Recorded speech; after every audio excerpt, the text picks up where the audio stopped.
El 37% de las personas reclutadas en penales de Puebla no tienen sentencia. Bienvenidos al inicio de la entrevista más relevante y cautivadora. Hola, ¿qué tal? Buenas tardes, bienvenidos a todos. Este capítulo va a ser diferente a los que hemos tenido anteriormente. En esta ocasión les quiero presentar a un amigo, socio y colaborador mío, que es un maestro especialista en el derecho penal. Tengo el gusto de presentarles al maestro Edmundo Cervantes Mesa. Muy buenas tardes, pues un placer estar aquí contigo, en tu espacio. Pues sí, en efecto, somos postulantes en el área procesal penal, especialistas en esa área en particular, y pues contamos con algo de experiencia, contamos con un perfil académico también relacionado con esta materia, y pues pues vaya, es muy grata la invitación para que podamos abordar temas relacionados con el mundo del derecho procesal penal, y pues estoy a tus órdenes. Quiero decirles que antes que nada es un conocido y amigo que tuvimos la dicha de encontrarnos en la maestría en Derecho de la UAP y que hoy por hoy pues hemos tenido a lo largo de estos años pues el gusto de poder trabajado juntos en muchos asuntos y que hemos tenido gran éxito, y es muy grato para mí tenerte en este espacio para que platiquemos una breve charla para todo el ente colectivo que nos va a ver. El tema penal es un tema del día a día, es un tema que hoy por hoy puedo decir que es de los más importantes que deberían estar en la plática, no de todas las personas, pero sí en la plática social, porque si la gente supiera el peligro que tienen y la probabilidad de acabar en prisión o detenido en un día cualquiera, que es tan alta, tendrían miedo a veces de salir de sus casas.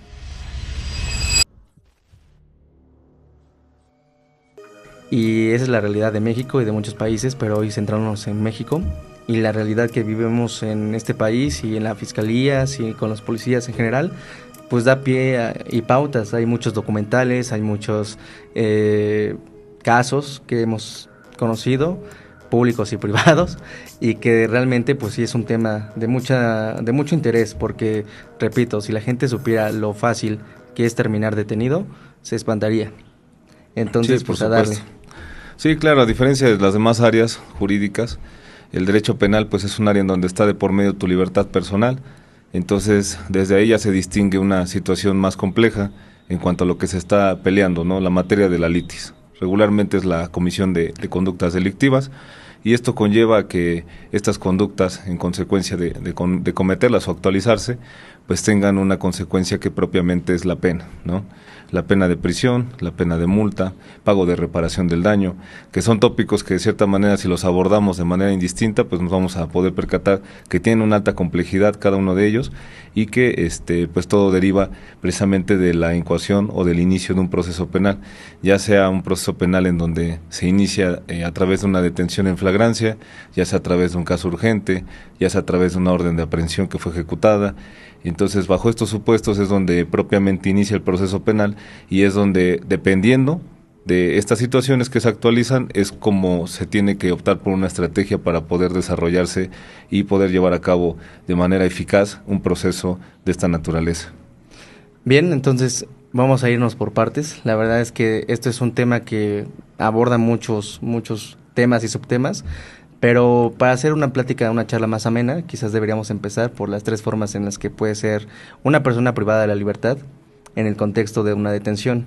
Bien lo dijiste al principio, es por una orden de aprehensión, puede ser por un tema de flagrancia, o puede ser también por una de extrema urgencia. Cuéntanos cómo son las tres diferencias y cómo podemos identificarlas. Esto es por el supuesto, por ejemplo, que una persona de la nada se entere que un familiar está siendo detenido. Sí, claro. Principalmente la forma de detención más común es la flagrancia delictiva. ¿Esto qué es? Bajo una situación de percepción sensorial, se puede establecer una persona que está cometiendo una conducta delictiva. Esto es bajo los sentidos humanos, ¿no? Bajo la vista, bajo el oído, el olfato. Esta información nos va produciendo ese antecedente en donde ya propiamente vemos en el mundo real una afectación a un bien jurídico tutelado. Entonces, en esa situación, quien puede realizar la detención es cualquier persona, pero sin embargo se tiene que poner inmediatamente posterior a esta detención a disposición de una autoridad civil, que en este caso podría ser las policías, ya sea la Guardia Nacional, la Policía Municipal o la Policía Estatal, y ya aquí inicia propiamente es la primer parte de la detención, verificar que en efecto se pueda actualizar una situación de flagrancia, es decir, que bajo la percepción de cualquier persona se estaba cometiendo un hecho que aparentemente es delictivo, y eso nos da inicio al proceso de naturaleza penal, al procedimiento. Entonces, posterior a ello, pues es como se puede actualizar esta figura, y otra de las figuras es el caso urgente. En este caso, el Ministerio Público cuenta con información suficiente que permita establecer que se cometió un hecho con apariencia de delito, antecedentes de investigación que así permiten suponerlo, y de manera muy excepcional, el Ministerio Público puede disponer de solicitar que se detenga a esta persona por este supuesto de caso urgente. Es similar al orden de aprehensión, pero sin embargo no hay un control judicial, pero se tienen que actualizar situaciones de extrema necesidad, en este caso que no exista la comunicación eficaz con el órgano jurisdiccional, que actualmente ya es complicado porque ya tenemos correos institucionales en donde se puede realizar la comunicación a través de estos correos a cualquier hora, y entonces la solicitud de una orden de aprehensión pues ya no es tan tardada como antes, ¿no? Entonces estamos hablando de dos supuestos de primera instancia, donde en el primero literalmente está sucediendo al momento un hecho de apariencia delictiva, y una persona o un policía que vaya pasando y se percate de esta situación puede tenerlo al momento, que es la mayoría de las veces cuando detienen a las personas, ¿no? Un tema de flagrancia. Así es. En el segundo supuesto existe una acción con apariencia delictiva que, aunque ya no está sucediendo al momento, ya existen antecedentes o una investigación que da los indicios necesarios para que se ejecute esta figura jurídica para que puedan detener a una persona, aunque ya haya pasado pues cierto lapso de tiempo donde se ejecutó dicha acción, ¿no? Así es. Y en la tercera sería por orden de aprehensión. Una orden de aprehensión, así es. Pues la orden de aprehensión, esta sí es resuelta por un juez de control, a quien se pone a disposición la información con la que se cuenta en la carpeta de investigación. En este caso, información que permite establecer un hecho que la ley señala como delito y la probabilidad de que el imputado lo cometió o participó en su comisión. Bajo esta información y bajo un requisito que también se suma a estos dos anteriores, que sería en este caso que la persona pueda sustraerse de la acción de la justicia. Entonces se actualiza un riesgo, una necesidad de librar esta orden de aprehensión y esta forma de conducción por precisamente establecerse que la persona no se pueda sujetar al procedimiento penal de manera voluntaria, o que por el tipo de delito, pues de cierta manera cuando son de prisión preventiva oficiosa, pues se puede resolver en este sentido. Y algo importante, regresando un poco respecto de los otros dos supuestos, en el primero, en la flagrancia se puede establecer bajo diversos supuestos que vienen establecidos en el Código Nacional de Procedimientos Penales. Es la flagrancia como tal, la flagrancia pura, que es en el momento que la persona está cometiendo el delito, o la flagrancia, que también se encuentra dentro de estos supuestos, por señalamiento o inmediatamente después de haber cometido el delito, siempre y cuando la persona sea perseguida material ininterrumpidamente, y el por señalamiento en cuanto no se interrumpa la búsqueda y localización de la persona, y cuando se encuentra esta persona, pues se encuentra con instrumentos o objetos relacionados con el hecho que se está investigando. Entonces son circunstancias que de cierta manera pareciera que es sencillo no analizar el tema de la flagrancia, que cualquier persona que vea a alguien que aparentemente está cometiendo una conducta delictiva puede ser detenida, pero sin embargo sí existen estos requisitos formales que cuando los desglosamos y empezamos a introducirnos en ellos, ya en el tema práctico o técnico, entonces en esas situaciones donde ya podemos observar que algunos requisitos se actualizan o algunos no, conforme a la exposición fáctica que nos trae a colación en este caso el policía que realiza la detención, ¿no? Entonces son cuestiones que sí se tienen que ir abordando, y eso es lo que lo hace un poco complejo ya cuando entramos en un debate técnico, ¿no? Claro. Acá hay que puntualizar que cada caso es particular, aunque sean muy similares. Siempre hay que analizarse un caso de manera muy particular por las circunstancias, necesidades y situaciones obvias del caso en específico.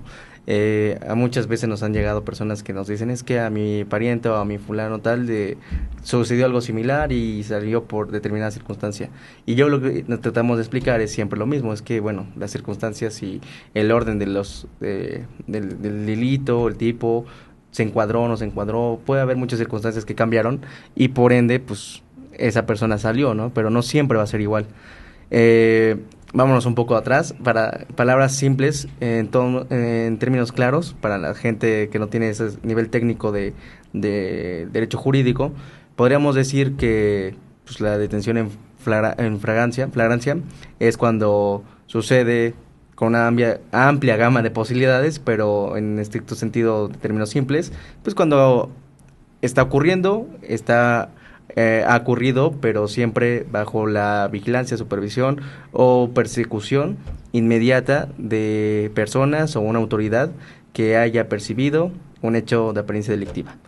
Y por la otra parte, en el tema de una orden de aprehensión, significa que existió previamente con antelación, quizás de incluso meses, una denuncia, querella, donde se informó a la autoridad, a la fiscalía, que una persona o varias hicieron determinados hechos con apariencia delictiva y que con la comisión de muchas pruebas que se tuvieron que aportar, entrevistas y demás, se llegó a la conclusión de que su probabilidad de responsabilidad y de implicación en este asunto en particular, pues da pie a una probable responsabilidad y por eso se ordena una detención, ¿no? Así es, en efecto. En el primero de los supuestos, sí, básicamente es eso, que en el mundo real podamos observar o tengamos ese conocimiento a través de los sentidos de que una persona está cometiendo una conducta delictiva. Un ejemplo, por ejemplo. Esto lo podemos manejar de manera sencilla. Por ejemplo, no es común ni es normal que una persona esté golpeando a otra, ¿no? Claro. En la vía pública. No es común, no es normal que una persona esté cuchillando a otra, ¿no? O no es común, no es normal que una persona traiga un artefacto bélico en su posesión. Exacto. ¿No? A la luz de la gente en particular, en general. Exactamente. En ¿no? la calle, en vía pública. En cualquier parte y que no pertenezca a las fuerzas castrenses, a la policía y demás, ¿no? Y que no exista una necesidad de que la traiga en la mano, ¿no? O sea, como si la fuera a utilizar. Todas esas situaciones son ejemplos de conductas que observamos a través de los sentidos. Por ejemplo, tampoco es común que esté un riachuelo de combustible y que se percibe a través del olfato, se puede percibir que pues obviamente no es agua, no es no es común, o sea, no exactamente, no es un refresco, no es una sustancia lícita, ¿no? Evidentemente hay una situación que está pasando y ¿qué pasa? Se tiene que dar comunicación, obviamente a las autoridades que tienen esa capacitación para poder responder a este tipo de actos delictivos.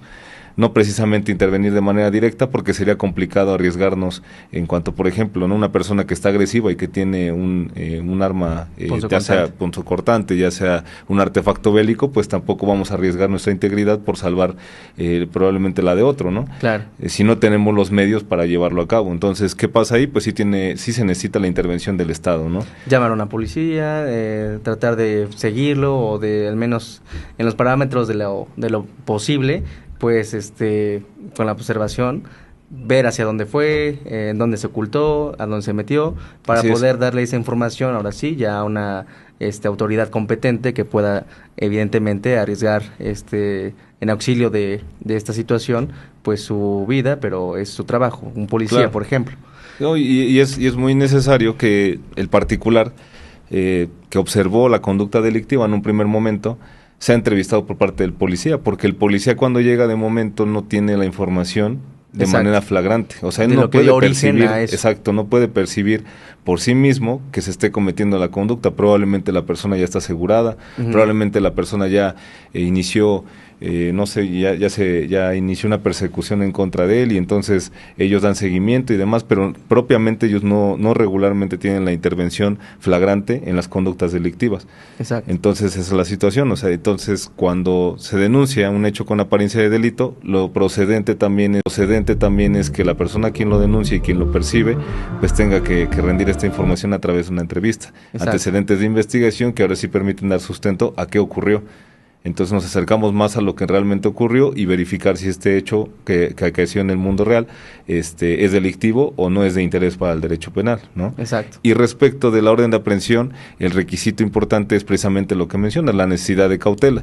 Esta necesidad de cautela de que no hay otra forma de poderlo conducir a un proceso penal.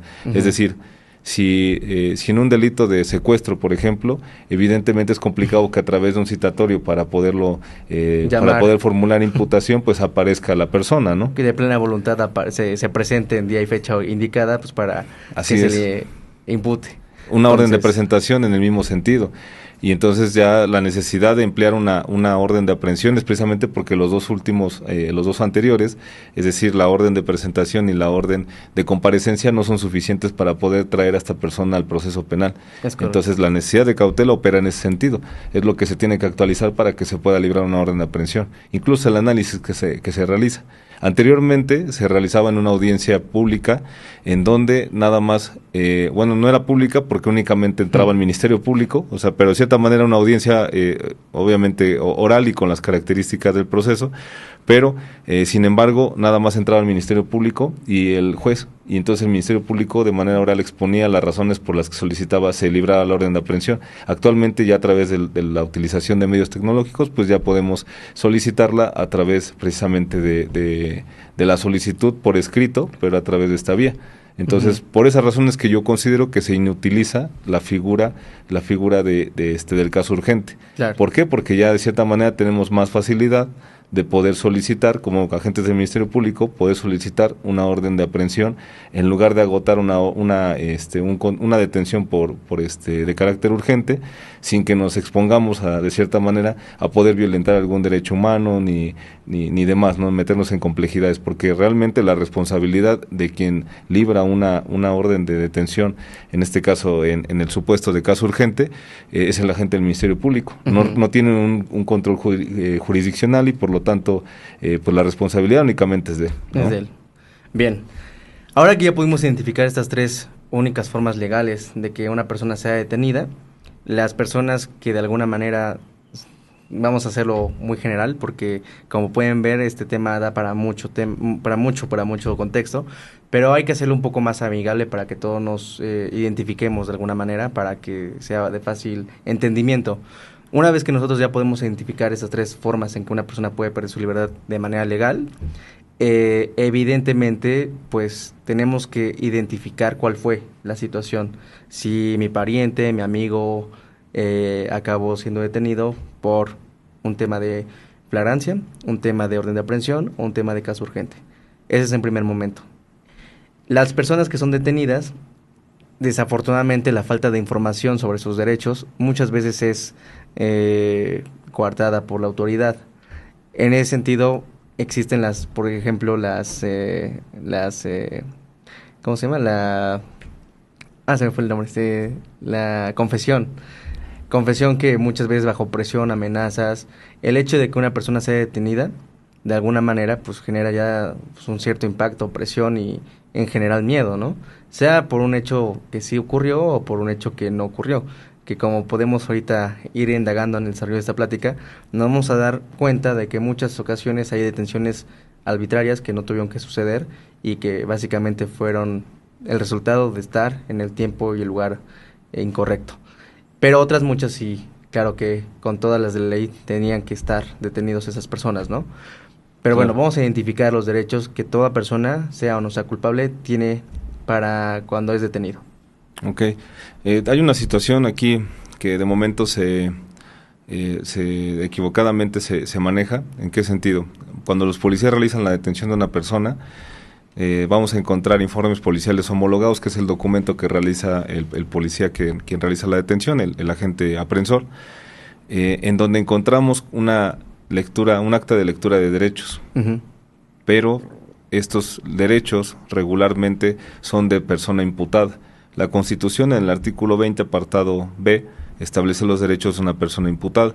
El artículo 113 del Código Nacional de Procedimientos Penales también enlista los derechos de una persona imputada. Pero sin embargo, mencionas algo importante, es una persona detenida.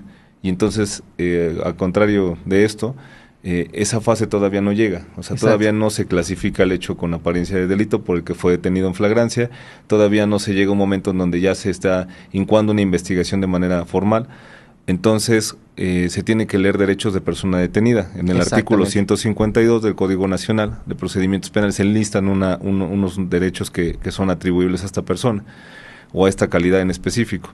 Dentro de esos derechos está tener una comunicación con un familiar, tener comunicación con el abogado de manera privada, no estar en una celda con otras personas que probablemente ya se encuentran en un proceso distinto o más avanzado. Entre otros, ¿no? O sea, son derecho a la salud, evidentemente. Si la persona se encuentra lesionada, se encuentra con una enfermedad pues que necesita ser atendida, pues obviamente se tiene que privilegiar esa parte, ¿no? Sí. Entonces, entre otros derechos. Sin embargo, en la realidad es muy complicado que esto se lleve a cabo. Uh-huh. Desde que detienen a una persona, la primera comunicación que van a tener con su abogado va a ser hasta la sede ministerial, si bien nos va. Claro.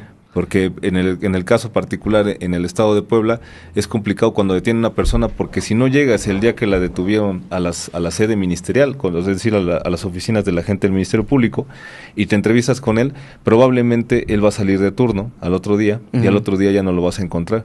Y entonces tenemos 48 horas para poder nombrarnos, para poder platicar con nuestro detenido, para poder realizar actos de investigación dentro de ese plazo de retención ministerial, para realizar diversas actividades defensivas, ¿no? Entonces, al momento que no tenemos esa comunicación con él, de cierta manera ya un día perdido ya es suficiente para que no tengamos la comunicación eficaz, y entonces vamos a llegar a una audiencia inicial en donde probablemente no tengamos las copias de la carpeta de investigación, probablemente no hayamos podido realizar ni un solo acto de investigación a favor de esta persona, probablemente ni siquiera tengamos ese acercamiento con el agente del Ministerio Público, ni tenemos bien definido la clasificación jurídica. Ni siquiera hemos platicado con el cliente.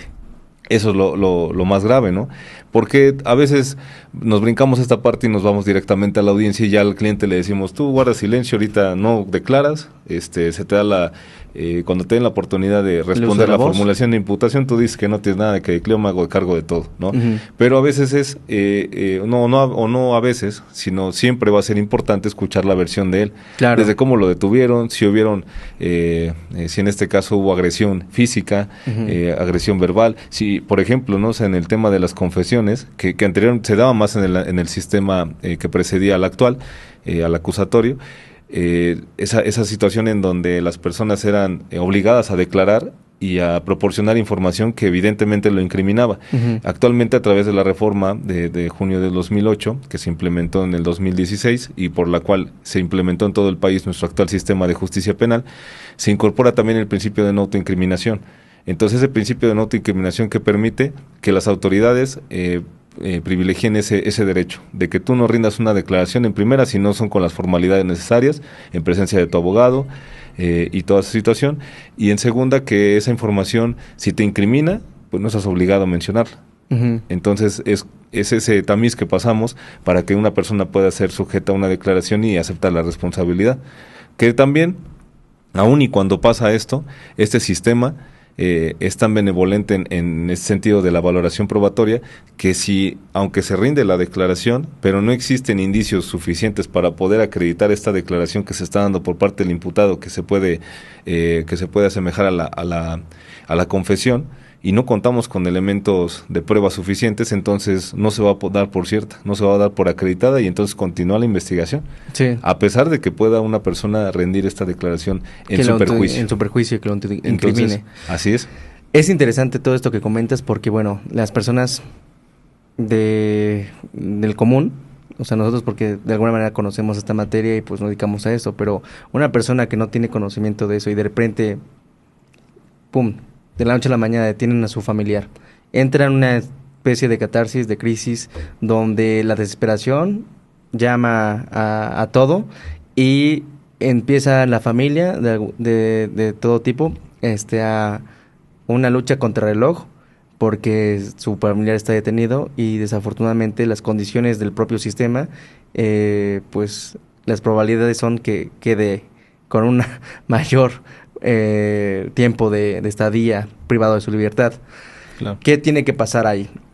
¿Cómo pueden identificar las personas cuando un familiar está detenido para poder pues contratar a un abogado que les pueda ayudar y realmente sea idóneo en el contexto del sistema penal, y que les pueda rendir pues de alguna manera unos servicios óptimos para que su familiar esté de la mejor manera representada?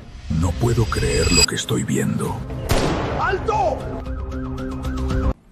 Pues aquí hay dos posturas que de cierta manera parten de lo mismo que estás comentando, pero sin embargo se tiene que dilucidar esta situación. Hay personas que tienen cierta interacción con problemas legales, y entonces en ese sentido ya tienen un conocimiento muy probablemente mínimo, pero sin embargo ya están asimilados con problemas, ¿no? Claro. Y pueden ser de otra naturaleza, pueden ser también penales. Entonces esas personas con ellas se trabaja distinto, ¿no? Sí. Hasta a veces ya, en ocasiones ya hasta tienen los documentos que se van a ocupar antes de que se los pidamos, ¿no? O sea, son personas que ya están... Clientes frecuentes. Sí, o sea, que ya de cierta manera tienen una interacción con este tipo de asuntos y por lo tanto ya saben qué es lo que qué es lo que va a pasar, ¿no? Por una tienen razón, una idea. ya tienen experiencia previa sobre cómo sobre es el este tipo de situaciones y qué es lo que tienen que realizar, ¿no? En dónde van a ir a buscarlo y al menos ya lo tienen identificado, ya lo tienen ubicado y ya dicen, abogado, mi familiar está en tal parte, ¿no? Uh-huh. Ahorita se encuentra, por ejemplo, en las instalaciones de seguridad pública, todavía no lo trasladan al Ministerio Público, ¿no? Ya tienen ese conocimiento de qué es lo que va a pasar. Y otras personas que evidentemente no tienen ese acercamiento ni están asimilados con el proceso penal o con conductas delictivas o problemas legales de esta naturaleza. Para esas personas, pues evidentemente es empezar precisamente de cero, ¿no? De cero. No tienen contacto con abogado, aunque de cierta manera pues lo que tendríamos que realizar, ¿no? Como en este tipo de sociedad en la que estamos, tendríamos que tener de cierta manera un abogado de cabecera, ¿no? Uh-huh. Como un doctor. Hasta cierto punto eso es bueno. ¿Por qué? Porque aunque aparentemente no tengamos problemas legales, sí tenemos que tener un contacto con un abogado que al menos le tengamos confianza, ¿no? Claro. ¿Por qué pasa esa situación? De que cuando una persona es detenida, los familiares, si no tienen conocimiento, no tienen un abogado de confianza, entonces pueden cometer el error de contratar a la persona, pues a la primera que se encuentra en el camino. Y no es, de cierta manera, criticar el trabajo de los demás profesionistas. Sin embargo, no todos somos leales en este sentido en cuanto a las áreas, ¿no? Uh-huh. Por ejemplo, yo no agarraría un asunto agrario porque honestamente no es mi área y entonces pues hay que tener también conocer esos límites en cuanto a los conocimientos con los que contamos. Claro. Entonces es una falta de ética profesional, fue una falta de profesionalismo. Y aquí pasa lo mismo. Entonces una persona que probablemente esté llevando una trámite de escrituración y que es el acercamiento que tienes en un primer momento, o la primera persona con la que cuentas en un primer momento cuando detiene un familiar, pues lo contactas y probablemente no te va a decir que no va a llevar el asunto. Uh-huh. Pero sí existe un alto riesgo, como lo mencionas, de que se complique tu asunto. Sí. ¿Por qué? Porque las 48 horas, iniciales de retención ministerial, pues son fundamentales para poder optar por una estrategia y ir implementando una teoría del caso. O sea, que básicamente es la estrategia a la que vas a optar para poder realizar tu trabajo, ¿no? Uh-huh. No es lo mismo la estrategia en donde te vas a basar en la declaración del imputado, que vas a poder acreditar a lo mejor con un video en donde te diga yo no estaba aquí, yo estaba en otra parte cuando realizaban mi detención. No es la misma estrategia a cuando te dice definitivamente sí yo lo cometí, ¿no? Exacto. Y que aún así nosotros no es que nos volvamos cómplices, simplemente somos un engrane del sistema y de cierta manera así funcionamos como un engrane. O sea, nuestro trabajo únicamente es ocupar las herramientas técnicas con las que contamos, que en este caso es el conocimiento en la materia, para poder optar por la mejor estrategia que pueda favorecer los intereses que representamos. No necesariamente tenemos que ser cómplices ni tampoco tenemos que ser estigmatizados por esa parte, ¿no? Sí, claro. Porque me han preguntado muchas ocasiones, o sea, y lo hemos platicado también nosotros. Uh-huh. ¿Por qué defendemos secuestradores? ¿Por qué defendemos violadores, no? En primera, porque pues está el principio de presunción de inocencia y pues todavía no se ha podido establecer exactamente, ¿no? La culpabilidad. O sea, para que alguien sea secuestrador, es porque ya está sentenciado por secuestro. Sí, de cierta manera es ese estigma de que porque los abogados que se dedican a esta área, pues de cierta manera son cómplices o tienen ese estigma, ¿no? De por qué defienden a este tipo de personas. Y en segunda, pues también tiene mucho que ver los valores, la ética de cada profesionista.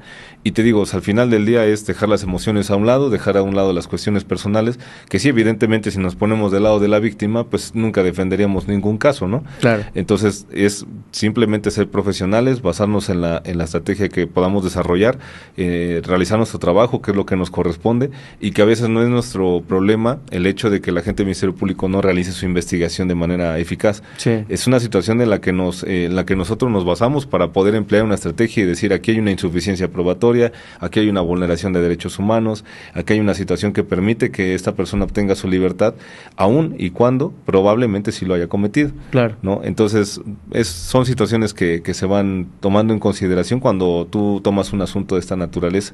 Pero todo esto lo vas forjando a través de dos cuestiones, ¿no? La experiencia y a través también de la formación que tú tienes como profesionista. Entonces, si no es tu área, definitivamente se puede complicar el asunto. Más de lo que Abstente sí, más de lo que tendría, ¿no? Y sí, en efecto. De todas maneras, incluso así, por lo menos ten el cuidado, la cautela de que te hagas de los servicios de un compañero, de un litigante en derecho penal, pues para que entre los dos lleven el asunto. Digo, eso sería todavía lo más conveniente, lo ideal, asumiendo tus propias limitantes en los conocimientos. Nadie podemos ser todólogos, y en función a eso, pues hay que ser por lo menos cuidadosos en, por lo menos, hacerte de alguien que sí sepa con esa expertise para por lo menos llevar juntos ese litigio.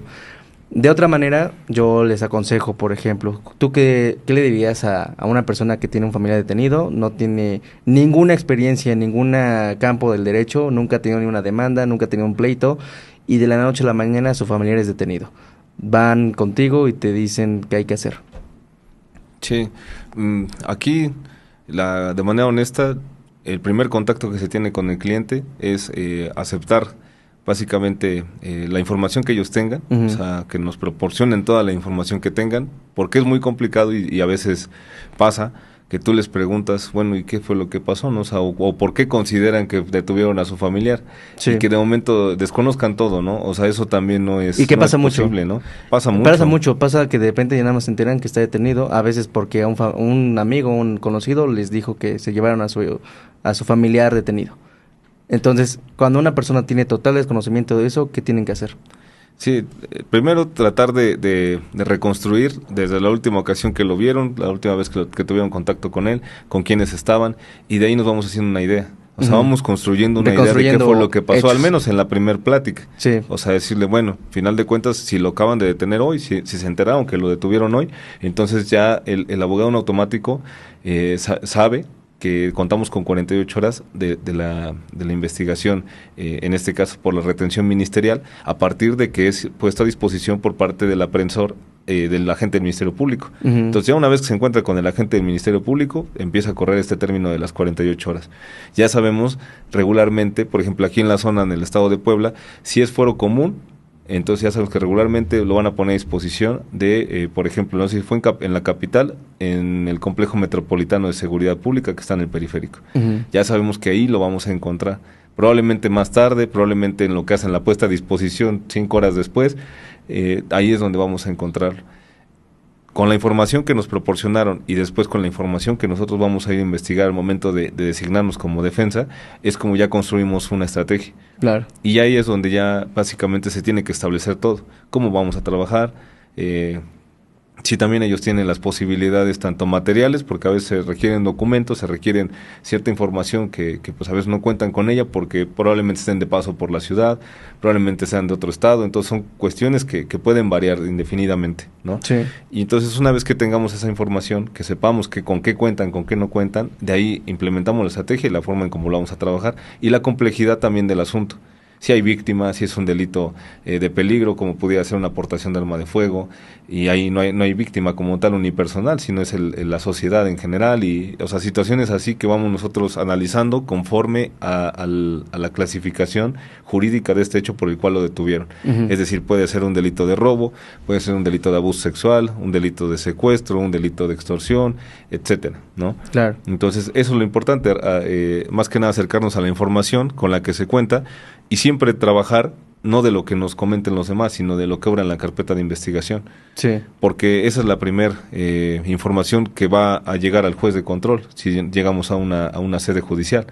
Entonces, con base en esta información es como nosotros vamos a plantear una estrategia y vamos a contestar los argumentos que formulen por parte de la contraparte, ¿no?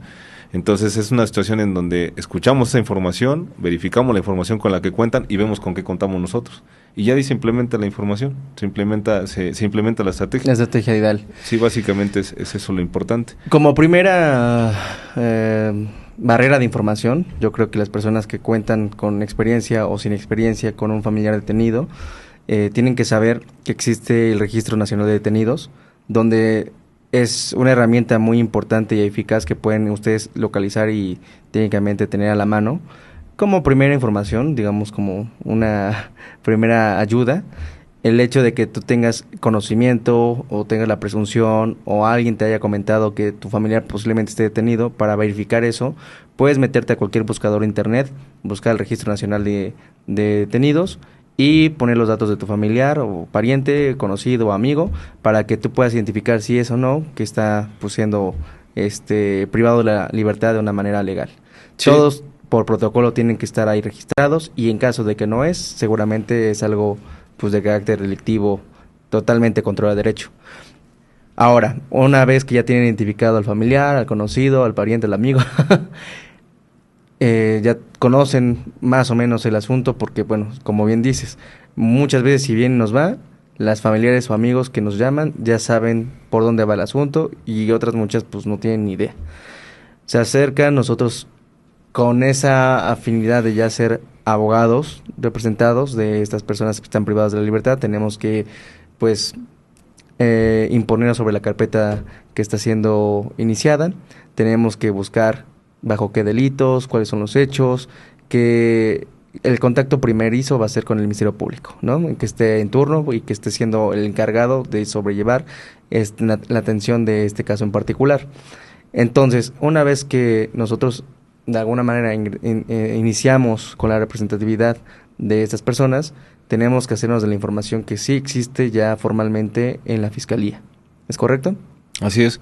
Sí, por partes. El primer punto respecto del Registro Nacional de Detenciones, en efecto, es una herramienta que nos permite poder investigar si una persona realmente se encuentra detenida, aparte de que, por ejemplo, si sí está detenida y la detuvieron desde, un ejemplo, a la 1 de la tarde, y son, no sé, las 8 las 18, las 20 horas, por ejemplo, y no aparece todavía este registro de detención, entonces de ahí, de cierta manera, ya se está generando parte de la vulneración de sus derechos. Por una vulneración de un derecho humano a la libertad y seguridad personal. Entonces, sí sirve como una herramienta. Lo que se requiere regularmente de información es el CURP, la información de en este caso de la persona, nombre completo, su fecha de nacimiento y demás, y el CURP, que es lo que te piden, y ya nos va a aparecer esta información.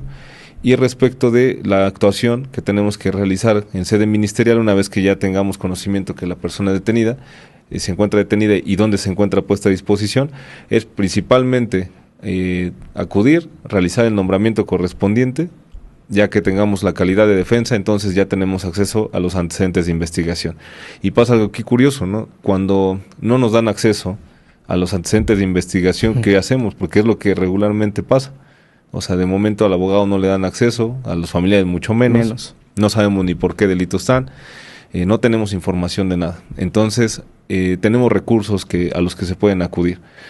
Si está incomunicado, pues un amparo por incomunicación podría servir como herramienta para presionar al agente del Ministerio Público y que en determinado momento, a través de una actividad que es urgente precisamente por esta incomunicación, podamos acceder a la carpeta de investigación. O la otra es un control judicial previo. En este caso, se promueve ante el juez de control, no precisamente ante uno, sino en general, de las jurisdicciones en donde nos corresponde, en este caso si es en Puebla Capital, en el Centro de Justicia Penal del Estado. Se solicita una audiencia de control judicial previo en donde se va a avisar al juez de control que la persona fue detenida desde tal día a tales horas. Sin embargo, hasta este momento no se permite el acceso a la defensa para que se pueda en primer momento nombrar y en segundo momento imponer de los antecedentes de investigación. Entonces esta audiencia se tendría que generar de manera urgente, que regularmente a veces o en ocasiones pasa que no es tan urgente, no le toman esa premura. Y pues ya nos vienen generando una audiencia pues ya fuera de tiempo, ya que prácticamente se está venciendo el término de retención ministerial de 48 horas, y entonces esto genera que pues simplemente no nos dio tiempo de tener acceso a los antecedentes y no poder realizar una estrategia defensiva. Pero sin embargo, sí es importante que vayamos previendo ciertas situaciones, ¿no? Por ejemplo, aunque no tengamos conocimiento de qué clasificación jurídica tenga el asunto, lo que sí podemos avanzar es conseguir documentos que acrediten un domicilio, que acrediten un trabajo, que acrediten que tiene familia. Esa información nos va a permitir en determinado momento poder debatir sobre una imposición de medida cautelar por cualquiera de los riesgos procesales que se pudieran actualizar, ¿no? Que en este caso son peligro de sustracción de la justicia, derivado de esta ausencia de información, de estos 3 rubros. Otro punto sería poner en riesgo a la víctima, a los testigos o a la sociedad, o el otro punto sería la obstaculización de la investigación. Si no se actualiza ninguno de estos riesgos, entonces la imposición de medidas cautelares va a ser benéfica para nuestro representado, porque no le van a poder imponer una medida cautelar de prisión preventiva justificada, por ejemplo, ¿no? Claro. Ya de la oficiosidad, pues es un tema distinto, ¿no? Porque realmente ahí no se tiene que acreditar la ausencia de riesgos procesales, sino simplemente a través de lo que ha señalado el constituyente, pues es complicado entrar en ese análisis, ¿no? Que todavía está es un tema más debatible. Sí, es un tema que se está debatiendo todavía, que día a día los abogados continuamos combatiendo, o sea, y de cierta manera no permitimos que, a pesar de esta reforma, de esta reciente reforma en donde ya se prohíbe el análisis o la interpretación de esta figura de prisión preventiva oficiosa, de todas maneras se continúa combatiendo para generar el antecedente y llegar en determinado momento al verdadero análisis, ¿no? En este caso de la presunción de inocencia y de todos esos derechos que se encuentran implícitos en la imposición de la prisión preventiva oficiosa, ¿no? Pero bueno, eso es otro tema. Mira, vamos a otra vez a revisarnos un poquito para que las personas tengan más claridad en ese sentido. Lo que queremos dar a conocer es, ¿por qué dije que hace un momento que tenemos una lucha contra el reloj? Bueno, pues porque una vez que una persona es detenida, tienen hasta 48 horas para que se le resuelva su situación jurídica. En ese sentido, una vez que hablabas la primera parte, una detención no quiere decir que ya sea preso, es detenido, es una persona que está privada de la libertad porque está siendo probable responsable o partícipe de un hecho de aprehensión delictiva, y que en atención a eso se tiene que resolver su situación jurídica en una audiencia. Tienen esas 48 horas, tanto las familias, los abogados de esta persona detenida y como la fiscalía, para hacerse de toda la información posible para hacer una adecuada defensa, o en su momento pues una imputación de un hecho con aprehensión delictiva que se va a resolver en esa audiencia constitucional, donde inicial, donde finalmente se le va a dar el sí o el no a si va a ser vinculado o no a proceso. ¿Qué quiere decir eso? Que ahí se va a debatir simplemente si la persona sí tiene características para ser un probable responsable de esa hecho de aprehensión delictiva o no, y su medida cautelar, si amerita o no seguir detenido en prisión preventiva, o si puede llevar su asunto de manera en libertad, sujeto a un juicio, a un proceso, pero que va a poder seguir de manera distinta a estar pues sujeto en prisión. Y la otra es que pues se declara que no hubo una probable responsabilidad y que pues la detención ahí quedó. Entonces existen esas 3 probabilidades. Lo que comentamos acá es que muchas de las veces las fiscalías no permiten el primer acceso inmediato a la defensa particular por muchas situaciones que también no podemos decir nada más una en particular, sino hay toda una serie de situaciones que el sistema hace que sea así, y que nosotros realmente casi siempre lleguemos a primera instancia con una carente información deficiente porque no nos permitieron esa evaluación previa, ¿no? Sin embargo, existen, como bien dijiste, estas recursos medios para que se pueda subsanar esa parte y que la autoridad esté justamente obligada a darnos acceso, o en su caso particular, pues adelantar esa audiencia inicial para que la persona que está privada de su libertad pues pueda tener una defensa más adecuada. Ahora, pasa la audiencia inicial y tenemos esos 3 supuestos. Tu familiar, tu pariente va a poder o salir libre, porque a lo mejor se determinó que no tenía una acción probable, puede quedarse sujeto a proceso y quedarse en prisión preventiva, o puede salir sujeto a un proceso iniciado en su contra, pero con la libertad. ¿Cuáles son las diferencias? Y ahorita yo voy a hablar más sobre el tema que muchas veces se deja de lado, pero que es muy importante, sobre cuando una persona, un familiar está detenido tuyo, pues evidentemente existe una presión emocional, económica, administrativa de casa, que generalmente pues da un giro de 180 grados a una persona y a su familia, todo su ecosistema que está realmente pues acostumbrado a vivir un día a día normal, cambia de la noche a la mañana y eso genera una serie de problemas innumerables, ¿no? Pero háblanos de esas tres probabilidades: quedar sujeto a un proceso en calidad de libertad, otro quedar sujeto pero en prisión preventiva, o pues básicamente que no tuvieras vinculación a proceso.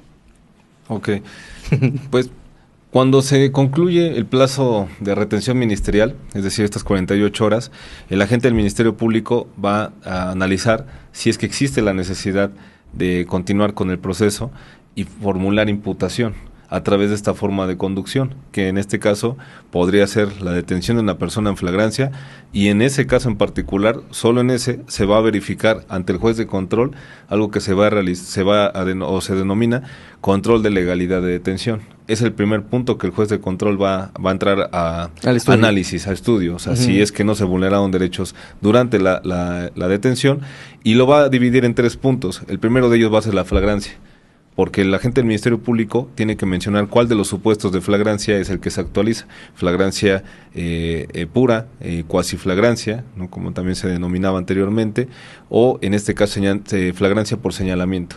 Entonces, con todos los requisitos que conlleva el análisis de cualquiera de estas figuras y su actualización, cuando se analiza esto, es el primer punto que tiene que exponer el agente del Ministerio Público, y el segundo es establecer la necesidad de cautela, es decir, por qué, si el delito no amerita prisión preventiva, que no únicamente aplica en estos casos, ¿por qué si no amerita prisión preventiva oficiosa? ¿Por qué tengo que continuar con el proceso de esta persona de manera inmediata? ¿Y por qué no puedo decretar su libertad bajo las reservas de ley para que posterior a ello yo continúe realizando investigación y lo mande a traer a una audiencia de formulación de imputación sin detenido? Uh-huh.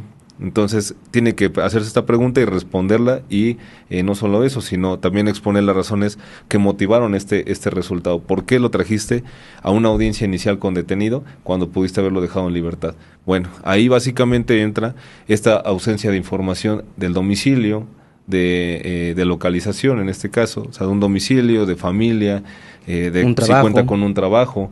Entonces son riesgos que de cierta manera, si no se cuenta con esa información, son riesgos que se actualizan. Es decir, uh-huh, el juez de control va a analizar que por esa ausencia de información esta persona puede sustraerse de la acción de la justicia.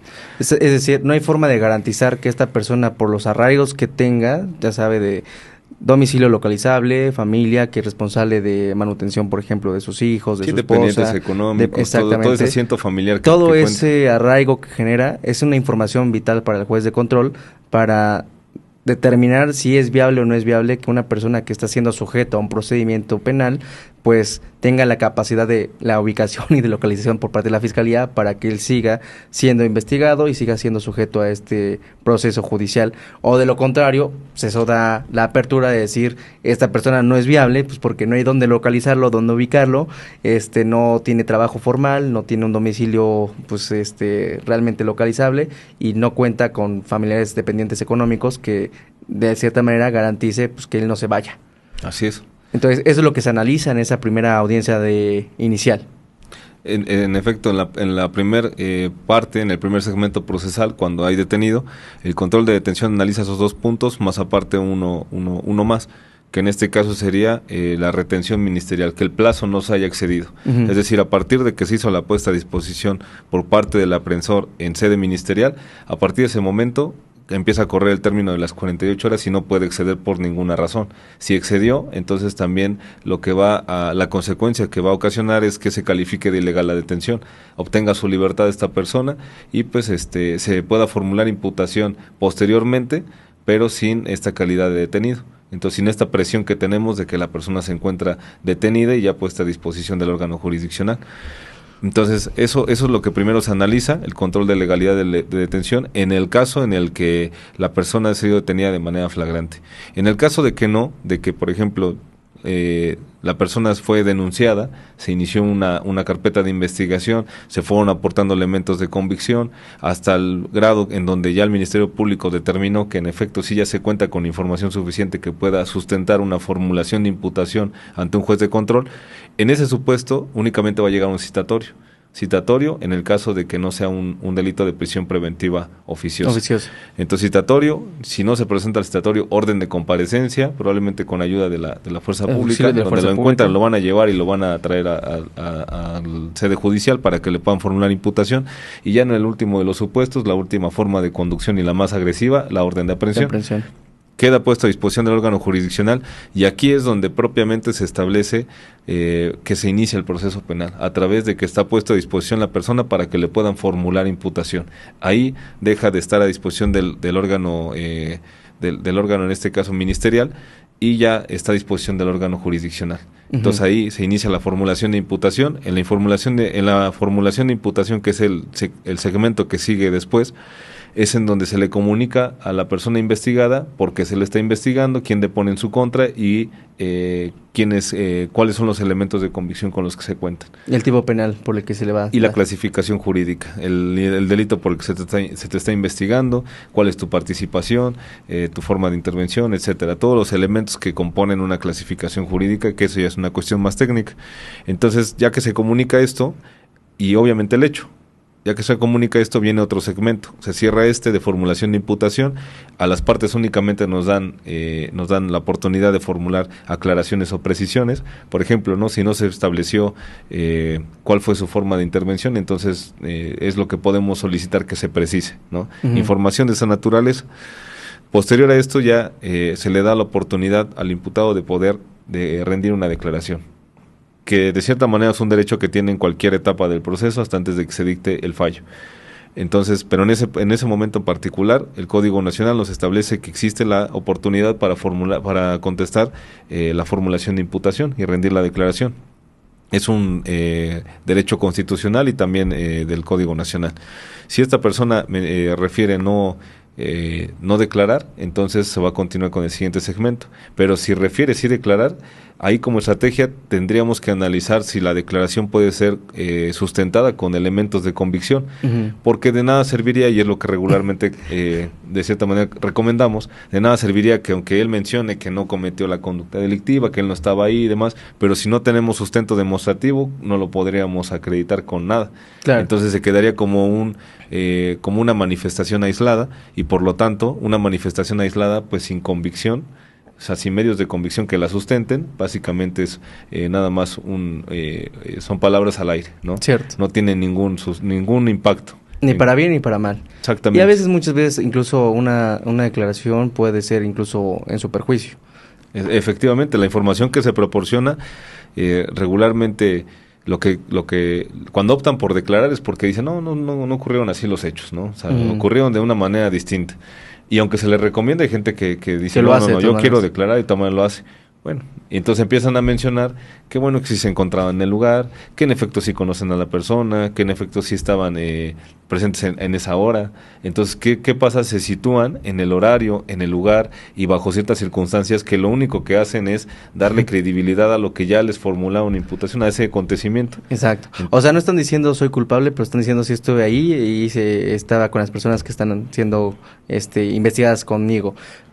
Ustedes le están haciendo la chamba al Ministerio Público porque ellos son los responsables de acreditar esa posibilidad. La carga de la prueba siempre va a ser de la representación. Y si ustedes social, de alguna manera, yo entiendo su ámbito de alguna forma esclarecer todo, le están de alguna manera pues haciéndole la chamba a ellos porque ya le están reconociendo a la autoridad que ellos sí estaban ahí, sí estaban con las personas que estaban siendo señaladas y que...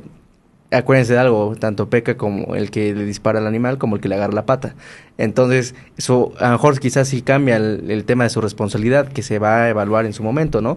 Pero el hecho de que ustedes ya están de alguna manera, pues, aportando esa información, le estás haciendo el trabajo al Ministerio Público de una manera muy, muy importante. Sí, necesario. Y finalmente, después de que existe esta declaración o no, ¿qué sucede? Después, posterior a esto, ya que se dilucidó esta situación, si declaró o no declaró, viene el siguiente segmento procesal, se da por cerrado inicia otro, que es la solicitud de vinculación a proceso. En la solicitud de vinculación a proceso regularmente es exponer los medios de convicción, en este caso los antecedentes de investigación con los que cuenta el Ministerio Público para poder sustentar esta formulación de imputación, se exponen de manera oral y ahí escuchamos básicamente la información que se desprende de cada antecedente de investigación. Por ejemplo, del informe policial homologado que se realizó una inspección, se pudo verificar que existe el lugar de los hechos. De la entrevista de una persona de nombre tal, realizada en tal fecha, realizada por tal servidor público, se desprende que en efecto él observó y pues, no se fue. Igual pasa lo mismo con esto. Ellos ya tienen de cierta manera el panorama de cómo van a llevar a cabo o cómo van a aterrizar esa estrategia legal, ¿no? Sí, y cada caso es particular, bueno, es lo Sí, mismo. Siempre se tiene que analizar un asunto con sus particularidades, circunstancias y con una situación incluso hasta de humanidad, pero siempre en función a una mejor y adecuada estrategia diseñada para ese asunto en particular, porque no todos son iguales, no todos se pueden manejar de la misma manera, no funciona como antes con los machotes que nada más rellenaban formatos y así los presentaban los abogados. Acá es una defensa técnica especializada, que es de manera oral, que es de manera activa, que se da un seguimiento proactivo con todas las familias y con el detenido, con la persona que esté siendo sujeta a un proceso de esta naturaleza y que sí amerita una expertise enorme. Y entonces nuestra sugerencia es acérquense con los adecuados, con las personas que sí sean idóneas y no nada más con muchas veces charlatanes. Ahorita nos vamos a quedar en esta plática hasta esto que fue un tema de detención y de audiencia inicial, a un sinfín de temas que están inherentes a este proceso de juicio oral, pero que no nos daría el tiempo para abordarlos, y además con sus complejidades y todo eso. Eso es como una pequeña primera plática de acercamiento donde ustedes pueden, pues, de alguna manera hacerse de esta información, cómo funciona de una manera práctica una persona que está siendo detenida, qué es lo que está pasando en ese momento, cuál es la siguiente etapa, y ya en futuras presentaciones ya haremos lo práctico ya cuando qué sigue después de la vinculación a proceso y sus particularidades, sus fases, sus etapas, pruebas, en la sentencia, apelación, el amparo, todo los recursos que están inherentes a este procedimiento, que son clave en la representación activa de como defensor particular. Sí, claro. Sí, cualquier otro tópico que se pretenda abordar, sabes que con gustos los podemos ir abordando de la mano y pues ir explicando precisamente a tu público y a la gente que esté interesada en este ámbito, pues cómo podemos ir desarrollando ya de manera práctica toda esta información que les vamos mencionando y cómo es que se va ejecutando de manera particular, ¿no? Y sí, en efecto, pues asesórense con personas que se encuentren dentro del argot, o sea, dentro de esta área en particular. De cierta manera es importante esa situación y pues bueno, pues yo creo que de mi parte sería ya todo, ¿no? ¿Alguna referencia, comentario, enseñanza que les quieras dejar al público en general como mensaje?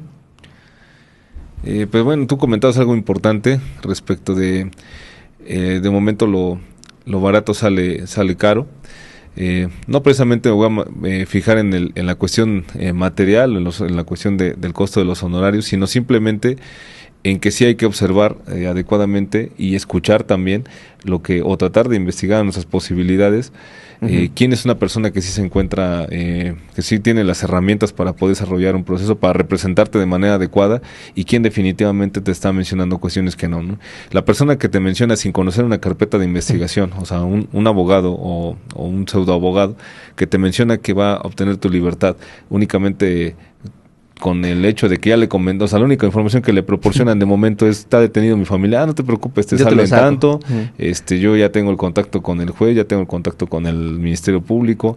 O sea, desde ahí, de cierta manera, es una alerta, ¿no? Es una alerta de que no es una persona fiable. ¿En qué sentido? En que, si bien conocemos nuestro sistema, el sistema también tiene una parte de corrupción que también, de cierta manera, es algo real. Pero sin embargo, alguien que no ha tenido contacto con el asunto no te puede garantizar. No ha leído, que no ha visto ni las audiencias. Que no sabe ni de qué trata el asunto. Es como si vas a un doctor y obviamente un doctor especialista pues te va a pedir exámenes, te va a pedir ciertos sí, el doctor no convierte en la sala de espera, desde ahí ya te va a decir, no te preocupes, tráete, ¿sabes qué? Mira, en lugar de que pases a consulta, mejor vete a conseguir 100,000 pesos porque ya te voy a curar, ya ¿no? te voy a curar. ¿Cómo? O sea, definitivamente son temas que alarman. Pero que pasan y son más comunes de lo que parece, ¿no? ¿Cuántos no nos han llegado que ya tuvieron un primer abogado que les sacó 100,000, 200,000 pesos? No les hizo nada. Sí. Y a veces ni nombrados están. O sea, creo que la comunicación entre abogado y cliente tiene que funcionar como, de cierta manera, como un matrimonio, ¿no? Sí, o sea, no nos podemos tener secretos. Si existe una cuestión que complica el asunto, evidentemente nosotros somos los principales que tenemos que comunicarles esta situación a los familiares del cliente. Si existe información que también avances, todo lo tenemos que ir comunicando. O sea, esta comunicación tiene que ser así. También en el sentido de los clientes hacia nosotros.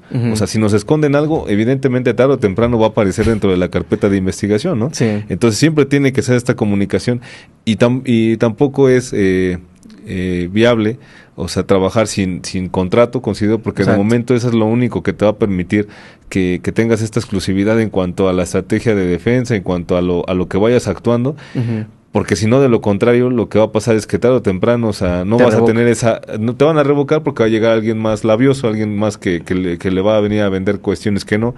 Y a veces el asunto va en su curso, ¿no? Sí. Pero sin embargo no falta quien llegue y no, ya hubiera salido, o sea, comentarios de esa naturaleza. Eso también es una situación que tiene que existir, la comunicación entre el cliente, la confianza. La confianza sobre todo. La confianza, y definitivamente esta confianza se va creando a través de la comunicación efectiva. O sea, yo te digo que va avanzando el asunto, pero nada más te voy demostrando que va avanzando, ¿no? El abogado que no te quiere enseñar tu carpeta, que no te da copia por lo menos, o te enseña las fotografías de cómo está presentando sus promociones, que no te da copia de las audiencias, o que definitivamente se hace loco, huye de él. Alguien que no te contesta el celular, que no te contesta los mensajes, un día o dos puede pasar, pero si de plano le tienes que estar contestando semanas o meses, es alguien que no está teniendo. Es algo que está pasando, o sea, es algo que no se está realizando, o sea, como lo mencionas. Entonces, sí son focos de rojos, ¿no? O sea, son alertas realmente. No se puede ver de otra forma. Sí. Y siempre pues hay que tener esa comunicación, y no solamente eso, no dejarle todo al abogado, de cierta manera también acudir en cuanto se tenga oportunidad para verificar que en efecto vaya avanzando el asunto. Sí. No les decimos como tal que no se confíe en nadie, simplemente que esto tiene que ir avanzando. Tiene que ser recíproco. Sí, tiene que ser recíproco. O sea, ustedes cumplen con su parte como clientes, y los abogados tienen que cumplir con la parte profesional, ¿no? Que es los avances en cuanto al asunto. Entonces, pero sí me queda muy claro el tema de que hay muchos abogados que te dicen ya de la nada. Es más, por ejemplo, para cotizar un asunto, pues primero tienes que saber a qué te vas a enfrentar. Sí, de entrada, claro. Pues aquí, repito, cada asunto es particular. Aunque sea el mismo delito, por ejemplo, robo, no va a ser igual si se trata de un robo con algún tipo de situación que pone en peligro más el asunto, algún tema mediático, algún tema quizás de opinión pública. Todo eso genera pues ciertos riesgos, costos que se tienen que asumir y se tienen que calcular. Si alguien de entrada, antes de conocer tu asunto, tu información, ya te está pidiendo el dinero para darte el costo total de lo que se le va a llevar, o sea, es irrisorio, es alguien que te está mintiendo. Alguien que nada más se basa con supuestas amistades o con supuestos, ya sabes, amistades que tienen que ver en el argot, donde se llevan con el juez, se llevan con la secretaria, se llevan con y aquello, con tal funcionario. Otro foco rojo, suponiendo sin considerar que sí exista, y si los cambian, que eso puede pasar sin ningún suponiendo sin considerar, órale, va, tienes los contactos idóneos, y si los cambian, si de la noche a la mañana ya los pasan a otro juzgado, los pasan incluso de materia, ¿quién te garantiza que ese resultado material se va a llevar? Y tú ya diste tu dinero con esa persona que te prometió eso, ¿no? Entonces, no se dejen influenciar por malos abogados con malas prácticas, déjenselo a los profesionales. Si no es de su confianza, para empezar, pues que no los contraten. No los contraten, sí, claro. Entonces, todo esto es importante, es muchas de las pláticas que vamos a tener acá para que sigamos hablando del tema, pero claro que da para más, claro que hay muchos temas al aire, pero que en la medida de lo probable y posible, pues vamos a ir dándole esta cabida a en este espacio para ir pues atendiéndolos, pero de primera instancia siempre es importante estar bien representados, asegúrense que están haciendo el trabajo y pues mantengan sus precauciones, como bien dices, asegúrense de que sí se están llevando a cabo esos trabajos que le están diciendo. Sí, claro, la principal recomendación es no se metan en problemas, ¿no? O sea, de cierta manera, que para nosotros es nuestro trabajo, de cierta manera, pues nos beneficia, ¿no? El único que gana es el abogado, pero pues tomar precauciones porque de cierta manera a veces hay delitos que se cometen sin darte cuenta que estás cometiendo delitos, ¿no? Y el desconocimiento de un delito no te exime de su responsabilidad, entonces... Efectivamente, entonces hay que tener cuidado también con todo. También, por ejemplo, existen muchas personas que son muy explosivas. Sí. Y eso hace que se cometan delitos con mayor facilidad, sí, ¿no? Incluso hasta se han visto videos en todo donde el tiempo pelearte por un cajón del estacionamiento en la calle, ya bajan y pues hasta terminan en una situación muy lamentable, ¿no? Entonces, pues todo eso hay que irlo previendo, o sea, de cierta manera hay que tratar de evitar ese tipo de conductas, o sea, eso es algo, lo que esté en nuestras manos, evidentemente hay que evitarlo. Obviamente existen figuras como legítima defensa y cuestiones que en las que podemos justificar la comisión de un delito, pero todo es proporcional. O sea, si una persona viene y te amenaza con un palo de escoba, tú no vas a sacar una pistola, un calibre 50 y lo vas y le vas a disparar, ¿no? Le vas a vaciar porque estabas en peligro, ¿no? Pues evidentemente no es proporcional, entonces no habría una figura que pueda respaldar esa postura de una legítima defensa en ese caso, ¿no? Claro. Y entonces son muchas situaciones en las que sí hay que valorar también la libertad. La libertad considero que es uno de los derechos más importantes que tenemos. Sagrado. La deambulación de un lado para otro sin restricción alguna realmente es algo que es un privilegio, ¿no? Sí. Es un privilegio que de aquí saliendo nosotros podemos irnos a tomar un café, podemos ir a comer algo, o sea, eso es algo que de cierta manera tenemos que nosotros reflexionar al respecto. Si tenemos un familiar, si tenemos un conocido que ha estado en prisión, pues evidentemente ellos te pueden contar del infierno que se vive dentro y que no es una situación tan sencilla, ¿no? Entonces, tomar en cuenta eso, tratar de evitar en lo mayor de lo posible y en lo que nos corresponde a nosotros evitar conductas delictivas, porque sí, nadie está exento, evidentemente, claro, ni nosotros por abogados, ni las personas por desconocer las leyes. Entonces, tomar en cuenta ese consejo, tratar de evitar meterse en problemas legales, pero pues si llegan a requerir servicios, pues evidentemente sí verificar que sean personas especialistas en el área en la que van a requerir el servicio. Y si tú tienes un asunto en particular, tu familia, tu pariente, un amigo, lo que sea, está en un supuesto de prisión preventiva o prisión, puedes contactarnos. Vamos a dejar acá la información, nuestros números de celular, nuestros diferentes domicilios de nuestras oficinas, para que nos puedan contactar y podamos ayudarles en lo que sea prudente y necesario, también como víctimas, asesorados con sus denuncias. Y generalmente nos dedicamos más a la defensa, ¿no? Pero siempre estamos a la orden del día para cualquier situación o proceso, podemos ahí estar. Sí, en sistema de justicia para adultos, sistema de justicia para adolescentes, también contamos con esa certificación, esa área también la tenemos cubierta, o así también no cualquier abogado también puede litigar ese tipo de asuntos. Tengan cuidado con eso. Me ha tocado muchas ocasiones que llegan los abogados, no pasan a la audiencia, las desahoga el defensor público y ellos terminan cobrando. Entonces son situaciones en donde sí, pues por ejemplo, al menos en esa área en particular de adolescentes, sí se tiene que contar con la certificación y con la especialidad y pues bueno, nosotros cubrimos en materia penal todas esas áreas, ¿verdad? Ahora bien, otra situación, también no es culpa de los defensores de oficio, pero tengan en cuenta una situación, y no es por denigrar su trabajo, hay muchos muy competentes y muy buenos, sin embargo, nada más tengan en consideración esto. Un defensor de oficio, en promedio, si le asignan, ¿qué, 30 asuntos diarios? Probablemente, supongamos que fuera a la semana. A la semana, así, 30 asuntos. 30 asuntos en donde, decía un juez en algún momento que platicábamos, él mencionaba, por ejemplo, llevar 3 juicios en un mismo momento, dices como ver 3 películas a la vez. Totalmente diferentes. Entonces diario tengo, por ejemplo, una audiencia donde se desahogan segmentos procesales de juicio, por el otro y por el otro también, ¿no? O sea, por los 3. Entonces es como estar viendo 3 películas al mismo tiempo.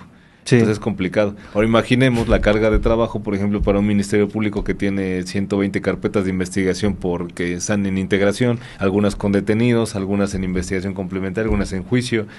Y lo mismo con los defensores públicos, ¿no? Más las que se les van agregando día a día. Y más las que van aumentando. O sea, de Entonces, cierta manera eso... muchos defensores públicos son muy competentes y son muy buenos en su trabajo. De hecho, son al principio los que les daban en la torre a todos los defensores. Sin embargo, pues por el sistema propio y la saturación de tantos asuntos, pues hoy en día la verdad es que no podrían garantizarles darle la atención pertinente a cada asunto. Porque Sí, claro. es demasiado, o sea, es demasiada la carga de trabajo que existe en la fiscalía y en este momento, pues con los defensores de oficio. Entonces, es también un riesgo el pues, seguir con ese tipo de defensas. Muchas veces, repito, no es por mala práctica, de hecho son muy buenos, muy competentes, pero simplemente por la carga de trabajo, pues les permea sus habilidades Es un y asunto más capacidades. para ellos, ¿no? Exacto. Esa es la diferencia, ¿no? Tienen la experiencia, tienen el conocimiento, al final de cuentas, que también hay unos que definitivamente no... No dan una tampoco. No dan una, pero bueno, o sea, la mayoría de ellos pues tienen esa experiencia de tener cierto número de audiencias diarios, ¿no? Diarias. Diario Y sus jornadas de trabajo, o sea, y claro, también. o sea, pero sin embargo para ellos sí es un asunto más, o sea, hasta cierto punto el interés que les va a poner al asunto de una persona es pues el asunto, el interés que es un asunto más únicamente. Un número que representa Entonces, uno más o uno menos, pero al y final a es un diferencia número. del particular, pues hay una obligación, o sea, hay una obligación de cumplir con la parte por la que te están contratando, ¿no? Exacto. Y a través precisamente de herramientas que sí son, por ejemplo, el contrato, o sea, el contrato de prestación de servicios, pues es algo que te va a permitir también como tip, ¿no? Para las personas. También te va a permitir que en determinado momento, si no se cumple con la parte profesional de quien te está brindando los servicios, entonces tú puedes demandar esa parte, ¿no? O sea, tú puedes demandar el cumplimiento o simplemente la rescisión y pues obviamente no le vas a pagar lo que se acordó, ¿no? O sea, pero bueno, es una forma en la que se pueden, de cierta manera, pues garantizar el cumplimiento de las obligaciones que se adquieren, tanto del cliente, en este caso de pagar los honorarios, y como para también el abogado. El abogado, ¿no? Entonces, es un tip, yo considero que realmente no es como un tip, es algo que se tiene que hacer. Pero que regularmente es como no lo que hacen. Nada más a veces hay la confianza y no te preocupes por conocerlo y porque te llevó tus escrituras a una situación así, pues ya lo contratas, le pones en sus manos tu asunto. El sobrino que acaba de acabar la licenciatura y le pones... Sí, y otra, ¿no? O sea, de cierta manera es importante proporcionar información a tus abogados abiertamente, todo lo que tengas de información, pero ya otra muy distinta es opinar respecto de su trabajo. Sí. Entonces, que en este contexto, yo me atrevo a decir que en esta materia en particular penal, todo mundo tiene una opinión, todo mundo, la abuela, la mamá, la tía, no, siempre el hermano, va a salir el tío abogado, que conoce siempre a un abogado que saca medio mundo. Exactamente, es que ya me dijeron que ya pudo haber salido, es que ya me dijeron, ya me comentaron que, ¿sabes? Y adentro del penal es peor, ¿no? Y es peor, entonces tengan mucho cuidado. Si no van a confiar en su abogado, pues no lo contraten. Y si ya están confiando en él, pues bueno, asegúrense que también está haciendo su trabajo. Pero sí es muy latente ese día a día de que un abogado pues le echa tierra al otro, ¿no? Ah, sí, también es una situación muy común, ¿no? Es una situación muy común en donde... o lo más fácil de... es que ya se vendió de seguro. Medio leen la carpeta de investigación, le dan 2, 3 ojeadas y ya dice, no, es que no está haciendo nada. Uh-huh. No está haciendo nada, no hizo nada, entonces, y únicamente por quedarse con el asunto, ¿no? Sí. Pues tampoco hagan eso, ¿no? O sea, no es profesional, no es ético y de cierta manera el pelearse los asuntos pues también es una situación que pues de cierta manera muy desagradable, ¿no? O sea, totalmente. O sea, al final del día si te contratan y haces tu trabajo bien, pues no tienes por qué estar manchando la reputación de otros. Claro, ¿no? o sea, definitivamente. Hay que ser muy profesionales y desafortunadamente... En ese sentido, yo por mucho que observe que realmente no se ha hecho nada, únicamente es... Te limitas a dar tu opinión técnica, ¿no? Y nada, te limitas a, exactamente, hacer tu análisis y qué es lo que se puede hacer tomando el asunto en las condiciones en las que se encuentra. Exacto. Y también, o sea, ser éticos y cuando el asunto ya no tiene alguna otra alternativa, también ser éticos y no cobrar por algo que no vamos a hacer, ¿no? O sea, ahora sí que todo tiene que ver, ¿no? Sí. Es un todo esta situación.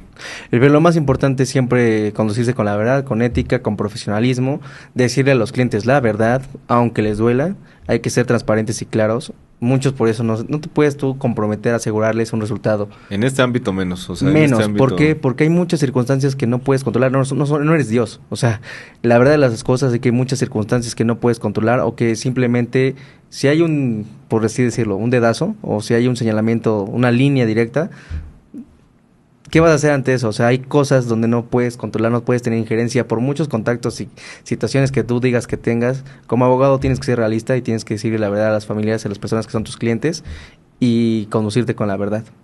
Claro. Pues bueno, eso sería todo por lo pronto. Espero que les haya gustado, que hayan tenido algún tipo de aprendizaje de manera positiva con nosotros y estaremos viéndonos próximamente con el maestro Edmundo. Pues claro, pues un gusto, les repito, gracias a todas las personas que ven pues tu programa, gracias por la invitación y pues quedo a sus órdenes por cualquier situación y para continuar hablando de temas de este tipo, ¿no? Que es muy interesante y además nos da para todo. Claro. Muchas gracias. 25. Personas reclutadas 262 son mujeres y 2.490 hombres.